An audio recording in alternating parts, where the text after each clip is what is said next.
Are you a thoughtful leader? Maybe you are. Maybe you think you are. Let's find out. I'm Mindy Gibbins-Klein. I'm author of The Thoughtful Leader and host of the Thoughtful Leader podcast. Thoughtful leadership is all about thought leadership that goes above and beyond. Thought leadership that is truly new and original, exciting, disruptive, maybe even groundbreaking. Because let's face it, we need to raise the bar.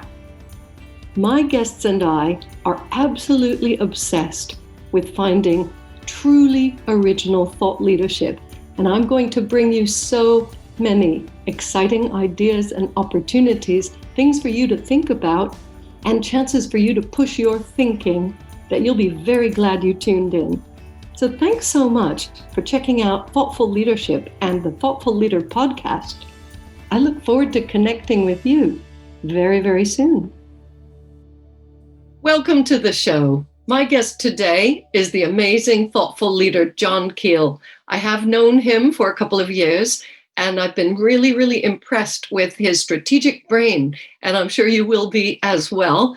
There's so much that leaders, thought leaders, and thoughtful leaders can do to just slow things down and focus on what's really important. Jon is a very big picture thinker, and I'm just so happy to have him here. Hey, Jon. Mindy, it is great to be with you today. So we're going to start off nice and gentle, nice and light. Tell everybody about your background the way you want to share it, because I know the bio doesn't always do people justice. What have you been up to in the world? Well, I have had a long career. I've actually been in business 45 plus years. A couple engineering degrees, but I knew I didn't want to be an engineer, so I did technical sales for about 23 years, ended up owning and running that business. And to save my life and save my family, I sold that business at 42 years of age. And at 42 years of age, the statement I said that I knew there was a God, I just didn't know it wasn't me. I had a very high opinion of myself, and Colleen and my wife and I decided together after we went through that tough time that I needed to sell that business, which I did. Took 5 years to put that together. And that was not an easy process because I was the vision, if you will, of the business. Found the internet in January of 97, and saw that as a great tool. I've always had the ability to see things today and then see where they can be out in the future. Some people call that vision. And so this could be a great tool for small business, and got very good at knowing how to use the internet for business. And since that time, through my consulting business, I've worked with about 1,300 different businesses around the world, increasing their revenue, which is what I do. The reality is that I find a lot of small businesses, most businesses, really don't want to invest money in marketing. They just want the results. And the results are a bigger business, increased revenue. So that's what I focus on. Yeah, and you do a great job with it. I find it interesting that you had to be a thoughtful leader a few times in your life. One, when you realized that that business was not going to be your future and that you needed to find a way to get out of it. And I'm glad you managed to exit and semi-retire. Not sure if that's the right word. But, having that experience really helps you. And I think, our listeners would agree, when we have a challenging time and, taking 5 years to find the right way to exit, find the right acquisition partner, et cetera. I've been through that, and 10 years in my case. And it just gives you that perspective that I think helps other people. So in terms of increasing revenue, this is a topic that I think will interest all of our business listeners. I know most of our listeners own a business or they're leaders in business. Where have you had to be more thoughtful about that? Because, everybody and their dog has an idea about how to increase business and bring in more revenue. That's a great question, Mindy. And to answer it a couple ways.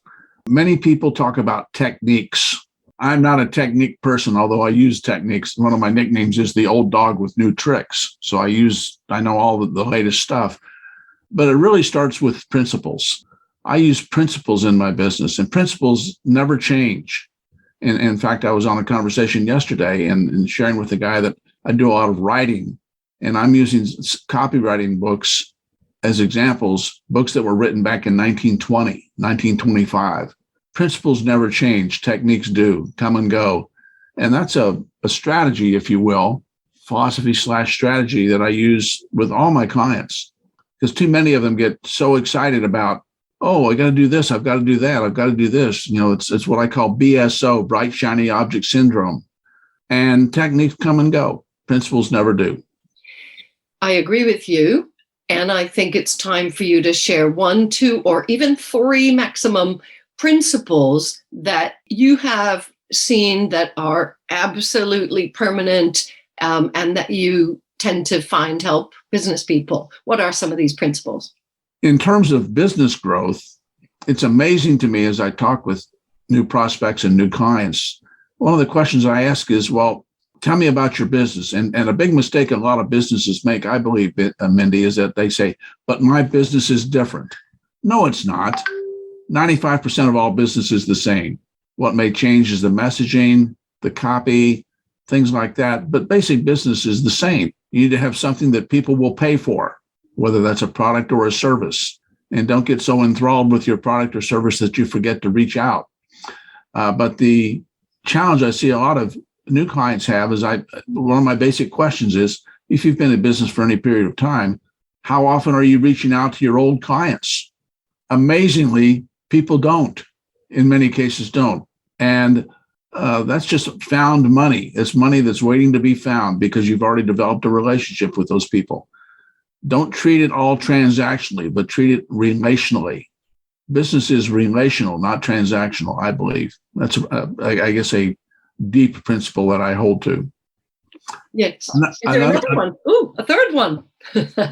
Another one would be, don't think that you know all there is to know. Now, I've had this business, my consulting business, for 25 years. I've had coaches for 25 years. I need outside help and perspective. All the answers don't reside here. And every time I've thought that, I've got myself in trouble. So I actually have, at any point in time, I have one main coach, and then I belong to several mastermind groups where I can get input from people who I know and trust and respect. Well, I run my businesses the same way. And I think when you do have some level of success, you can get lulled into that sense of, I'm successful, therefore I know what I'm doing, and forget to always be learning, forget to be humble. You're a very humble man, which is lovely. And to find the right help from the right places. Of course, I spend a lot of time talking about that, the value of coaching, not just for books and thought leadership, but in every aspect of our lives. So those everlasting permanent principles, business is essentially the same. All businesses, have to have a product or service of value. And, the people need to constantly be learning. So one of the things that we always ask here, I hope you're willing to answer it, is when have you sort of got a bit complacent perhaps and made an error of judgment or a mistake that you then rectified, either in business or your life? The 3 biggest mistakes I've made in the last 25 years are to get aligned with partners or in relationships, more than just a vendor relationship, but a partnership or something like that with people where we did not share the same values and ethics. Biggest mistakes I've made, and they've literally cost me over $1 million in the last 25 years, real money. And how I got out of that, is that my word is my word, and my values are foundational to my life, both in business and personal. There's really no difference between the two. I can remember years ago, Mindy, coming out of one of those where had an obligation of $300,000 or $400,000 to more than a couple people. And I said, right now, I don't have the cash. I will pay you back. And it took about 3 years, but we finally got her done. And I feel good about that. But again, my word is my word. I think values are at the heart of everything. And sometimes we don't realize that what's happening is we feel uncomfortable or something's not working. And it is as simple as, I say simple, as a conflict of values. Ethics is non-negotiable as far as I'm concerned. Values, I personally believe that the thoughtful leader is in charge of their set of values, and they're different for everyone. I do a values exercise with clients, which is very valuable. And the point is, you choose your values, but ethics have to be there. And I've also found myself in situations where I've been attached to somebody else in a business or commercial relationship, and their ethics were not the same as mine. They weren't what they should be either. So for listeners, if this is resonating with you, please just jot down the word values, because we're going to talk more about that in future episodes. I do that work all the time with clients if you want to reach out. And Jon obviously is an expert in this, to do with business values, running a business that's aligned with your own values and many other related things. So old dog, you might have some new clients as well as new tricks. Oh, thank you. I love going back to something you mentioned earlier. We continually learn. Somebody was asking me recently, because I'm not the youngest guy out there. I'm not the oldest guy out there either, but it makes no difference. I'm on a vertical learning curve. Every day is a new day. And I guess continue to get excited, which is why I get up early and go to bed early. I know you do that. Let's talk about how you became thoughtful about the learning curve, because you said that, you realized that you weren't God, and I'm sure people realize that's, that's not a sacrilegious comment. It's, you're a spiritual guy. But what you're talking about is ego, really, and not letting that drive everything you're doing. But how do you suggest to your clients and our listeners and entrepreneurs all over the world, how do you suggest they develop a real love of learning, getting excited about the learning curve, like you've just said? I believe there is a total lack of thinking in the world today. People don't think, and it's not judgmental, it's more of an observation. And if you don't think, then you can never think deeply. And that, to me, is where thoughtful leadership comes from, Mindy. I'm reminded of the story about Beowulf, where Beowulf went to kill Grendel, and he had to go to the bottom of the swamp to kill Grendel. And in relationships and so on, surface level relationships, they're okay. But my best relationships are deep relationships, where we continue to go deeper and deeper and deeper into the swamp, if you will. And sometimes it's not easy, but that's where real thoughtful leadership comes from, to me. Yeah, I think these days, I'm going to make a big generalization, but you've made some, so I'm allowed. I think these days we're conditioned to look for the easy, fast, quick, surface level answers. We're also conditioned to think that we haven't got time to do that deep thinking or go to the bottom of the swamp. I think this is just symptomatic of the way we run our lives, society, if you will. So the pandemic was a total disruptor for all of us, every single person. There's no person on earth, I believe, who wasn't touched by the pandemic in some way. And one of the learnings that has come from it was people could slow down. They could stay in one place. They had more time. Some people weren't happy with that. But if they used that time for thinking, strategizing, just getting back to themselves, then it actually did some good. What are your thoughts about that? Oh, totally agree. And I presume the pandemic really forced that to happen, although I'd started a couple of years earlier. Yeah. And I think my schedule. I get up every morning and I have the first 60 minutes of my life every day is what I call Jon time. And I go analog before I go digital. And there's some things I go through and do that. I didn't start with an hour. I started with 20 minutes, but over time it grew to be an hour. And that's that slow down time before I get into the fray. As I was sharing recently, I said, when I get onto email, the day is over. When I open up the computer, the day's over because I'm just so engrossed there. So having that separate time is important. Also, once a month, I came up with this concept a couple of years ago. I need what I call critical thinking time.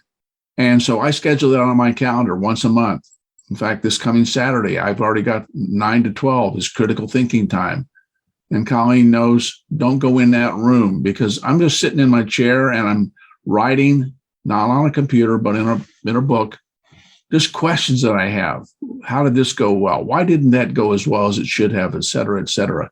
And really getting honest with myself. We all have a tendency to fool ourselves. At least I do.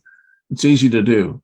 And just to separate out, almost to get out of time, if you will, to separate yourself from chronological time and do that. That's been very, very helpful to me over the years.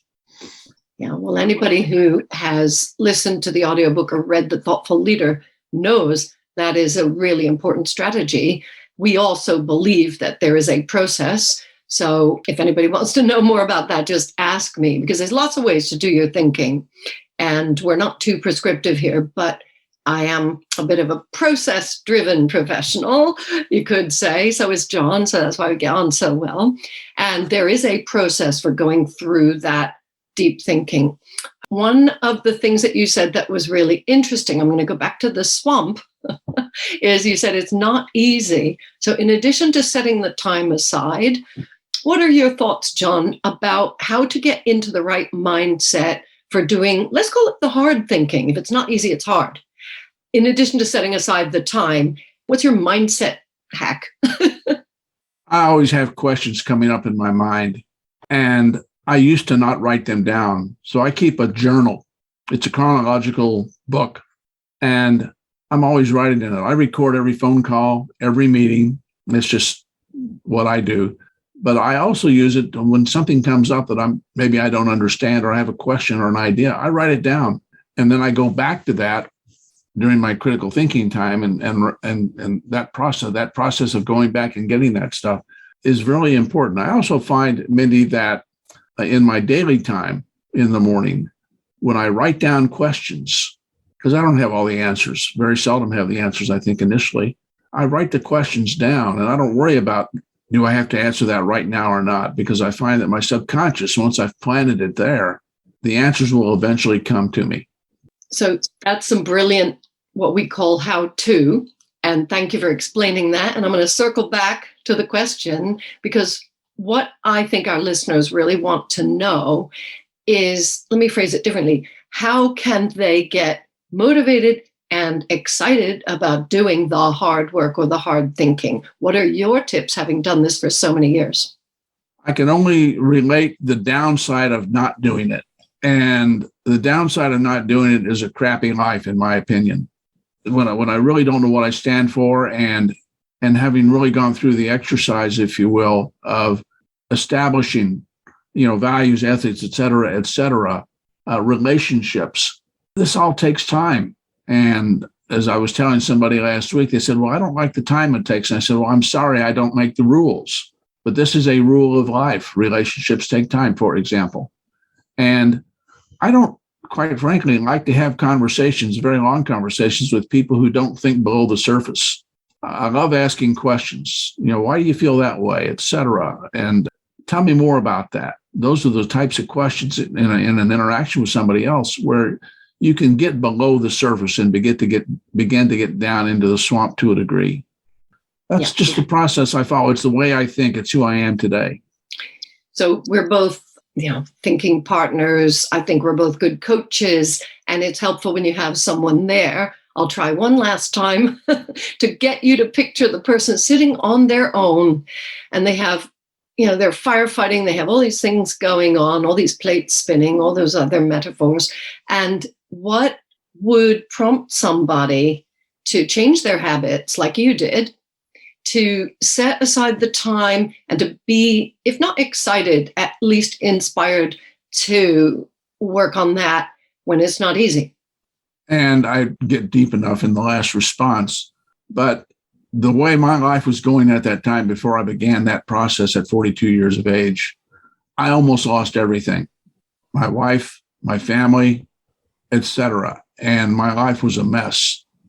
And I had a choice, because we all have a choice. Life is choices. And through some good outside counsel, I made the decision, I'm going to change. I don't want to be in 5 years where I am now. And now we're 30 some years down the road, and it's a lot better on this side. So I think it really comes introspectively. Are you moving in the direction you want to move? And if not, I would say it this way: be an adult, having the emotional intelligence and maturity to choose a different way, because we all can choose where we're going to be. Does that help? That definitely helps, and it supports everything that we say here at The Thoughtful Leader. And that it was a bit of a trick question because our work. And, I think for the person listening who's just struggling to make ends meet or cannot see their future, has all these fires or plates or however they want to picture it, it's real. It is. But, we all have 168 hours every week. There are ways to use those hours. I know you choose to go to bed early and get up early so that you have several hours in the business day before, things start hopping. And that's one thing that I admire about you. The other is your humility and willingness to, to say, I don't know everything. I'm a learner, or I got it wrong, and to kind of go towards fixing that. Do you have one last big tip? If there was only one thing that you could say to people listening right now, and trust me, if people are still listening now, they are the people who really need to hear this. What is your one big thoughtful leadership tip for people? Commit to putting on your calendar, I would say up to 60 minutes, but start small, with a time where you separate yourself from the busyness of the world. Because as long as you're connected to the world, it'll never change. Commit to doing that, and just sitting down quiet and with pen, I would say with pen and paper, not on your computer. There's something mental, brainwave thing that when you write things down, it's a little bit different, I guess, process. And just start the process. Just begin. Try it for a week. And again, I started, Mindy, with 20 minutes and expanded over about 5 years to an hour, at least an hour a day, every day. And I had to change some things and give some things up, but I've done that. And again, life's better on this side. Oh my gosh. Thank you so much for sharing that wisdom with everybody. I know you have a lot more to share, but we only have a couple of minutes left. So I just want you to let people know the best way to find you. How can they get hold of you for a chat, or to follow you, or to get some of your products or anything? Well, I appreciate that. My main website is improved. That's with a D, IMPROVED results.com. That's my consulting site. I'm not real big on LinkedIn, but I'm kind of big on LinkedIn. So just JONKEEL, search for me on LinkedIn. Love to connect with you and begin in a conversation or not. That's up to you. But I love the interaction with people. I love people, and all of us can change lives by the way we develop our relationships. Yep, that's absolutely true. Nothing truer has ever been uttered on this podcast. It's so much fun chatting with you as well. And trust me, listeners, Jon is very, very well worth getting to know. Reach out and follow his content, but most importantly, follow his heart and follow his strategy, because it's worked for him to have a very full, very fulfilling life as a thoughtful leader. Thank you so much, Jon Keel. Mindy Gibbins-Klein, I appreciate the opportunity. Thank you so much for inviting me. I hope you've enjoyed this episode of The Thoughtful Leader, and I hope it's inspired you to be more thoughtful as a leader in your business. Please consider subscribing and leaving a review. An important question for you. Do you want to create a culture of thought leadership in your organization? My best-selling book, The Thoughtful Leader, is available now on Amazon and many other sites in paperback, ebook, and audiobook formats. Please visit www.mindygk.com for more great content. That's www.mindygk.com. Speak to you again soon.